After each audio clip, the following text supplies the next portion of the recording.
Aziz kardeşler, bak gördüğünüz bak böyle hayvanlar satılır. 440 baş hayvan aziz kardeşler. Hamısı da birinci, ikinci karnı, üçüncü karnı hayvanlardır. Bugünden Mart ayının 9'udur. Görürsünüz hayvanlarımız. Bak 9'u Mart'ı bugün. Bak böyle şişeklerde hamısı. 1, 2, 3 doğmuş. Allah alan kardeşlerimize hayır versin. Yani hayvandaki hamısı yetişip süperde hayvanlardı.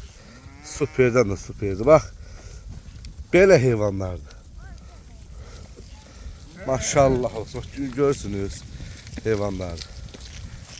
Danadı, her birisi bir danadı. Kələdiler. İçində bir 200 ətəndə hayvan bak belə yetirir. Görürsən. Belə bir 200 ətən yerin üstündən.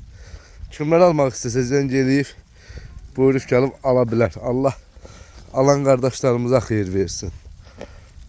Süperdi hayvanlardır. Süper. Buna bak. Qomralar hamısı birinci yedi.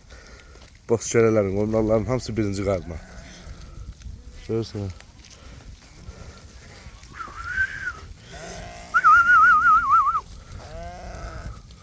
Ay maşallah. Bak yetirib bak bircə qarıdır. Bir həftəyə 3 günə doğası hayvanlardır bak bunlar hamısı. Görürsən. Bak hamısı qızıl yelindi. Bunlar. Kimler almaq istəsə zəng eləsin. Gəlsin alsın. Görürsünüz hayvanlarımızı. Hərəsi bir kələdir maşallah. Bunlara baxın. Yani sürüm mal olsa malla da barter eləyərik. Bir qapının sürüm malı olsa.